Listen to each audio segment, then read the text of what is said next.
नमस्कार, मैं आस्था झा आप सभी का स्वागत करती हूँ हेलो बिहार के विशेष प्रोग्राम लव जिहाद पर।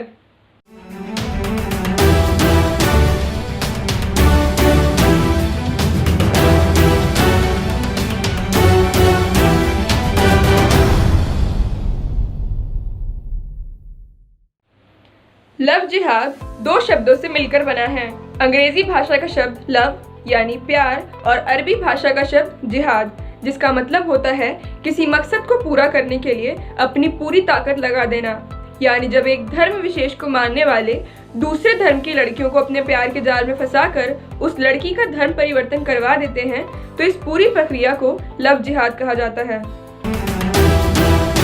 अगर आप लव जिहाद का मतलब समझ गए हैं तो आपको ये भी बता दें कि 2016 से पहले लव जिहाद शब्द को कानूनी मान्यता प्राप्त नहीं थी, लेकिन अब सुप्रीम कोर्ट ने मान लिया है कि लव जिहाद होता है और मुस्लिम युवक हिंदू लड़कियों को अपने प्यार के जाल में फंसाकर उनका धर्म परिवर्तन करवाकर लव जिहाद करते हैं। इसकी शुरुआत तब हुई जब केरल हाई कोर्ट ने 25 मई को हिंदू महिला अखिला अशोकन की शादी को रद्द कर दिया था। अखिला अशोकन ने दिसंबर 2016 में मुस्लिम शख्स शफीन से निकाह किया था। आरोप लगा कि निकाह से पहले अखिला ने धर्म परिवर्तन करके अपना नाम हादिया रख लिया, जिसके खिलाफ अखिला उर्फ हादिया के माता पिता केरल हाई कोर्ट पहुंचे।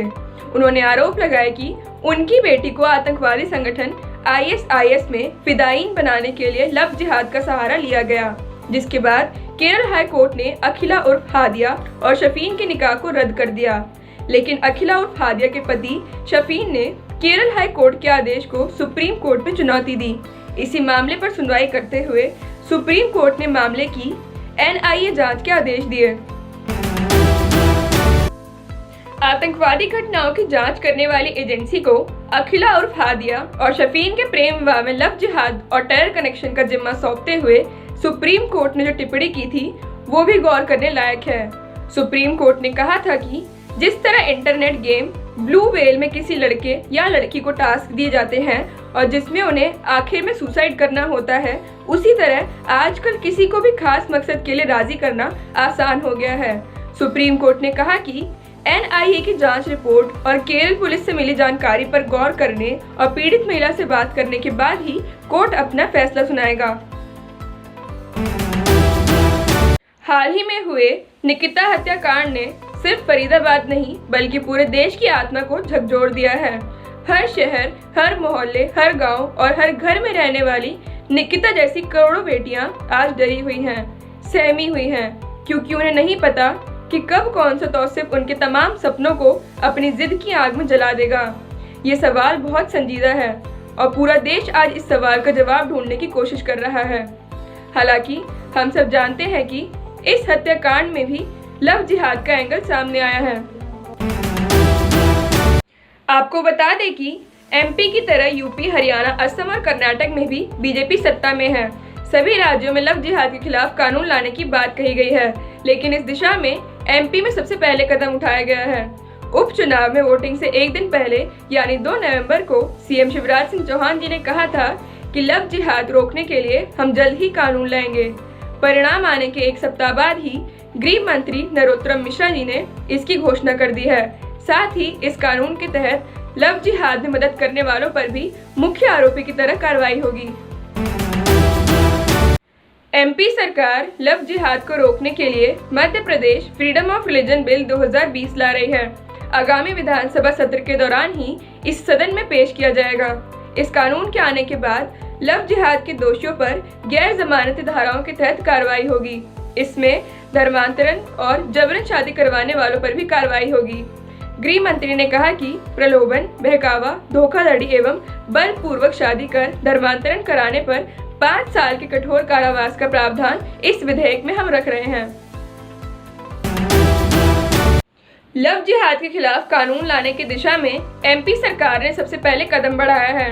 इसके साथ ही हरियाणा, यूपी, असम और कर्नाटक में कानून लाने की तैयारी चल रही है। ऐसे में कयास लगाए जा रहे हैं कि और राज्यों के कानून भी MP से ही मिलते जुलते होंगे। वहीं MP में लव जिहाद को लेकर सियासत भी तेज हो गई है। CM शिवराज सिंह चौहान जी ने कहा है कि प्रदेश में लव के नाम पर जिहाद की इजाजत नहीं होगी। अगर कोई हिम्मत करता है तो उसके खिलाफ कार्रवाई की जाएगी। आपको बता दें कि कांग्रेस नेता शशि थरूर जी ने इसे लेकर कहा है कि हमें नफरत के खिलाफ कानून लाना चाहिए, न कि प्यार के खिलाफ। लव जिहाद और धर्मांतरण के खिलाफ पीड़ित के अभिभावक और परिजन शिकायत कर सकते हैं। अगर कोई अपनी मर्जी से धर्मांतरण करना चाहता है तो उसे उसके 1 महीने पहले कलेक्टर के यहाँ आवेदन देना होगा। इसमें जबरदस्ती, धोखे से और जबरन धर्मांतरण करवाकर शादी करना अपराध है। इस मामले में सजा हो जाने पर शादी शून्य हो जाएगी।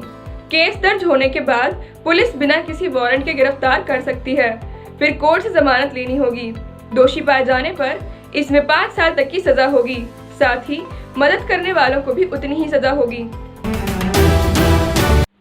इन सब के बीच कानून आने की चर्चा के बाद एमपी विधानसभा के प्रोटेम स्पीकर रामेश्वर शर्मा जी ने धर्म बदलकर शादी करने वालों को आरक्षण का लाभ समाप्त करने की मांग की है। उन्होंने कहा है कि इस कानून में जोड़ा जाए कि SC/ST वर्ग की बहन बेटियों को बहला फुसलाकर धर्मांतरण कर शादी करने पर उन्हें मिलने वाली आरक्षण संबंधी सभी सुविधाएं प्रतिबंधित रहेंगी। आशा है कि कानून आने के बाद लव जिहाद से जुड़े मामलों में कमी आएगी। इसी के साथ मैं आस्था झा आप सभी से विदा लेती हूँ। फिर मुलाकात होगी कुछ नई खबरों के साथ। तब तक के लिए अपना और अपने परिवार का बहुत ख्याल रखें। आशा करती हूँ आपको हमारा ये विशेष प्रोग्राम पसंद आया हो। इसे लाइक एंड शेयर ज़रूर करें। धन्यवाद।